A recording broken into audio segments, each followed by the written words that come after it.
चलिए सवाल नंबर 9 आपके स्क्रीन पर है।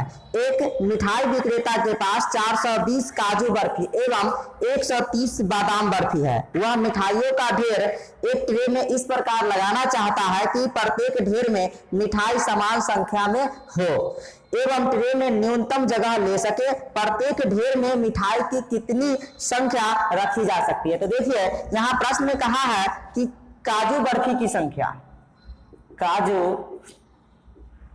बर्फी की संख्या कितना है? 420।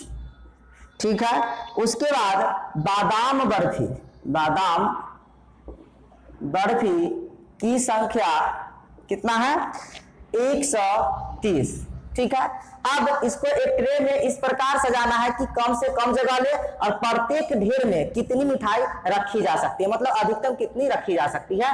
तो जब इस तरह के प्रश्न हो, यानी कि प्रत्येक ढेर में कितना मिठाई रखी जा सकती है, तो जो संख्या दिया हो उसका महत्तम समावर्तक ज्ञात कर लेते हैं और जो महत्तम समावर्तक आता है वही मिठाई की संख्या या जो वस्तु रखने के लिए कहा है उसकी संख्या हो जाता है। ठीक है। तो हम क्या करेंगे, इस दोनों का महत्तम समावर्तक ज्ञात करेंगे और महत्तम समावर्तक यहाँ पर किसी भी विधि से ज्ञात कर सकते हैं, कोई दिक्कत नहीं, क्योंकि यहाँ पे कुछ कहा नहीं है, केवल संख्या ज्ञात करना है। तो हम किसी भी तरह से महत्तम समावर्तक ज्ञात कर सकते हैं, चाहे वो भाग विधि हो, एल्गोरिथम विधि हो, गुणनखंड विधि हो, किसी भी विधि से हम लोग ज्ञात कर सकते हैं। तो चलिए यहाँ पे हम लोग क्या करते हैं, सिंपली भाग विधि से ही ज्ञात कर लेते हैं। इसका महत्तम क्या कितना हो जाएगा? तो 130 और 420। ठीक है। तो कितना बार लगेगा, है ना?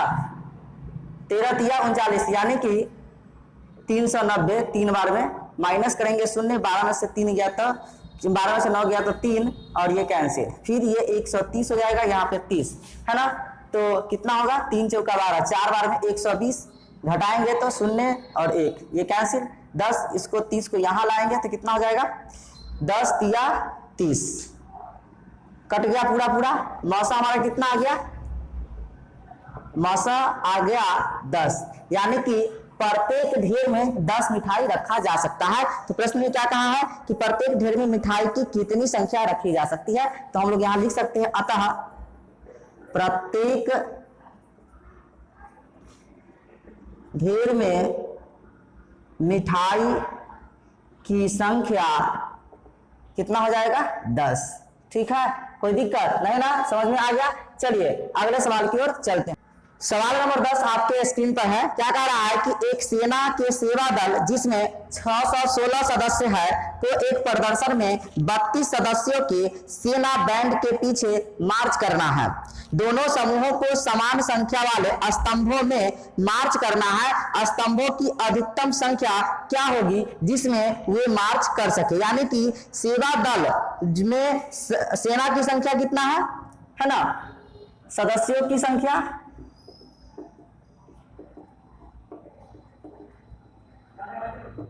616 है। ठीक है। और इसको मार्च करना है 32 सदस्यों के सेना बैंड के पीछे, है ना?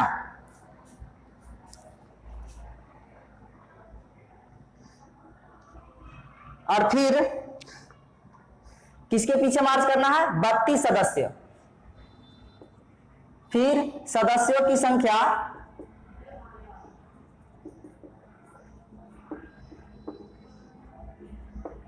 32 है ना?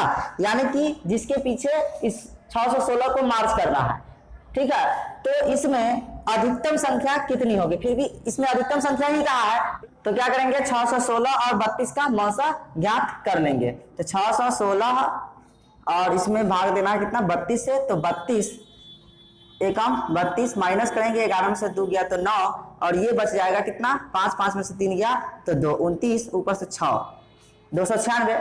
अब यहाँ पे 9 बार लगाएंगे तो 9 दूना 18 का 88 देख, 9 3 27 1 28, यानी कि 288 माइनस कर देंगे तो 16 में से 8 गया 8, ये कैंसिल ये कैंसिल।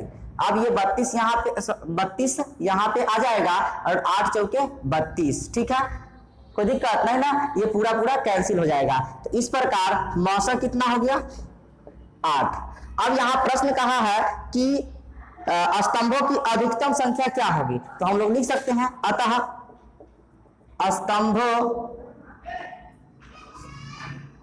की अधिकतम संख्या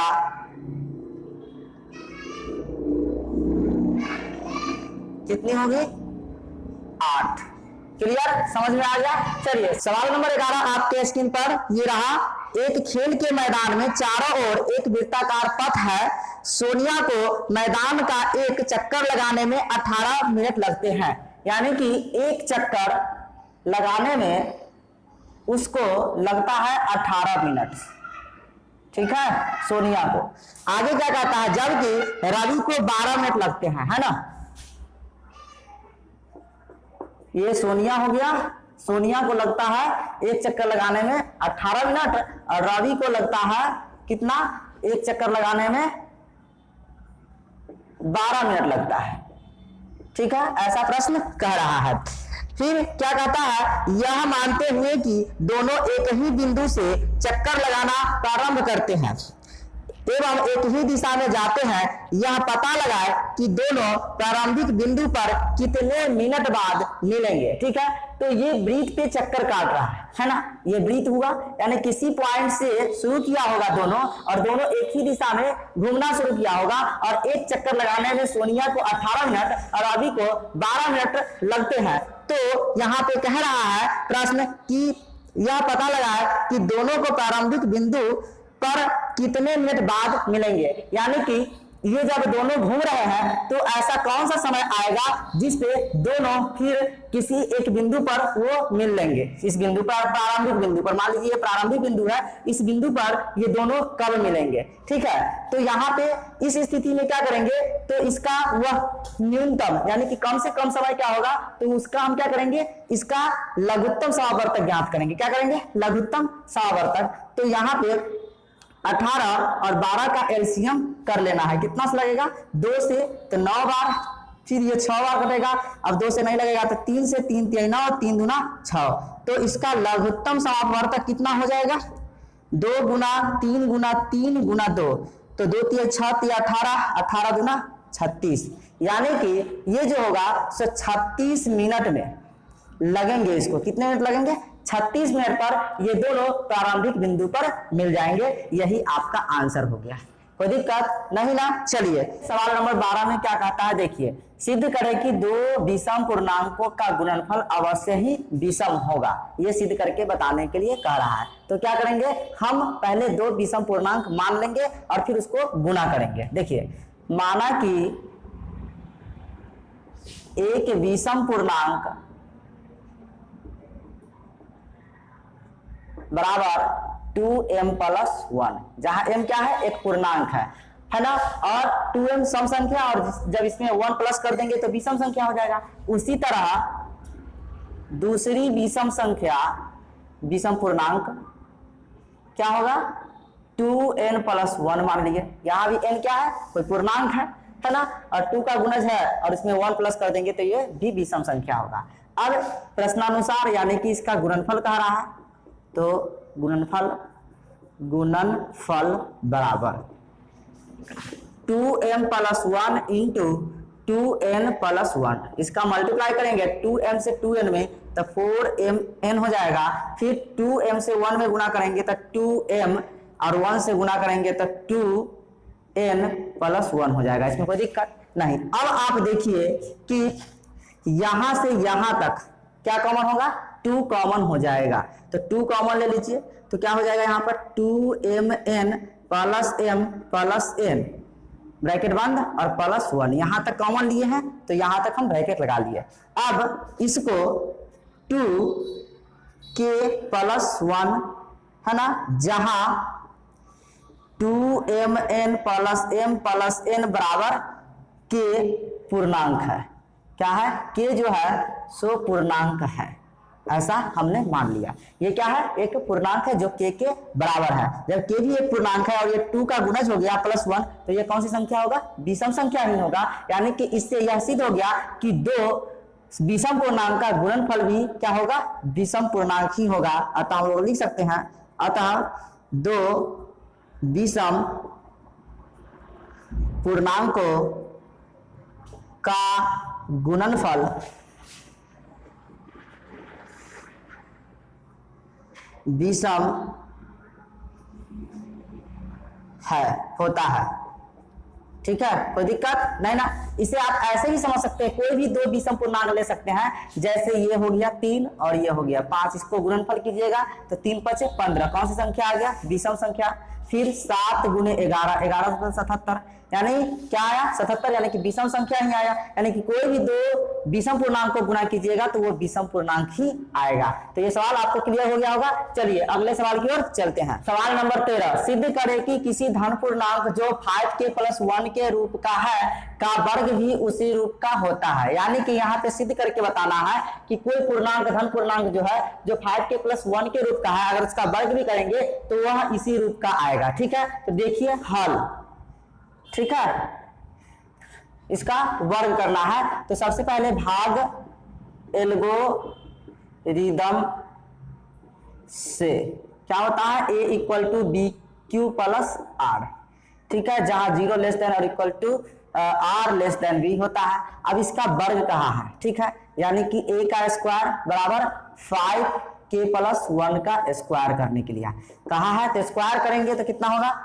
25 के स्क्वायर 5 × 10 के + 1, यानी इसका स्क्वायर करेंगे a + b का होल स्क्वायर, यानी a² + 2ab + b², तो इतना आ जाएगा। अब आप देखिए यहाँ पे, यहाँ कॉमन क्या होगा, यहाँ से यहाँ तक 5 कॉमन हो जाएगा, तो यहाँ पे 5 कॉमन ले लीजिए, बचेगा क्या, 5k² + 2k + 1, ठीक है।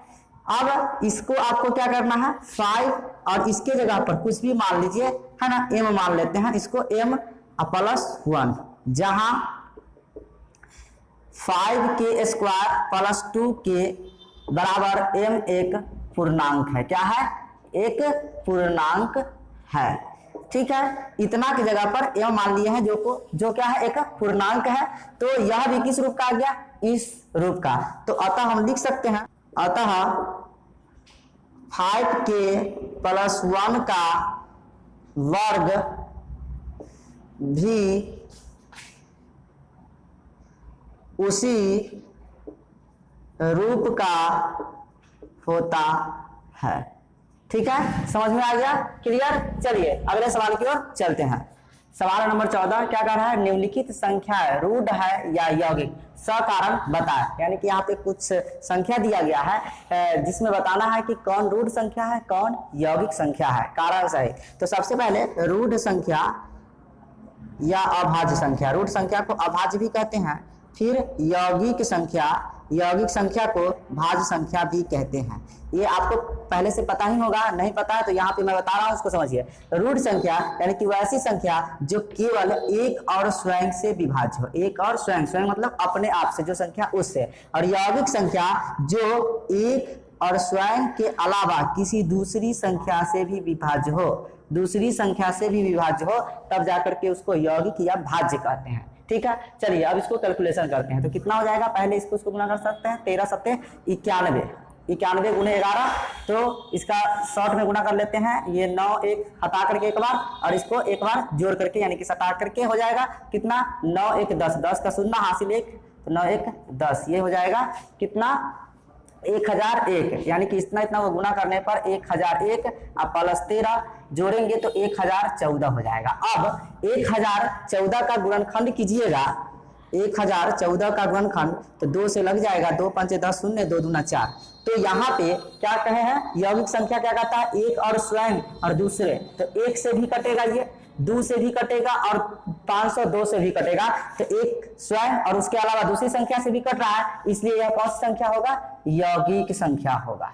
क्लियर, समझ में आ गया। चलिए सवाल नंबर 2 देखिए, इतना गुना के रूप में है, तो सबसे पहले इसको गुना कर देंगे और 3 जोड़ देंगे, तो कितना हो जाएगा, 1 दूना 2 3 6 चौक 24 5 120, 120 छक 720, और इसमें 7 से गुना कीजिएगा तो 0 7 दूना 14 हासिल 1, और 7 7 49 1 50, इसमें प्लस कितना कर दीजिएगा 3, तो कितना हो जाएगा 5043। अब 3 4 7 5 12, ये 12 हो रहा है जोड़ने पर, इसका मतलब ये 3 से विभाजित हो जाएगा, यानी कि जोड़ने और गुना करने, इसको कैलकुलेशन करने पर 5043 हो गया। ठीक है, अब इसका गुणनखंड कर देंगे। ठीक है, तो 3 से लग जाएगा, तो 3 एकम 3, 3 एकम 3, शेष कितना बचेगा 2, तो 3 छक 18, 3 8 24, 3 एकम 3, ठीक है, कितना 1681। आगे गुणनखंड करने की कोई जरूरत नहीं है। तो यहाँ आपने देखा कि 5043 जो है वो 1681 से भी कटेगा, 3 से भी कटेगा, इसके अलावा भी दूसरी संख्या से कटेगा।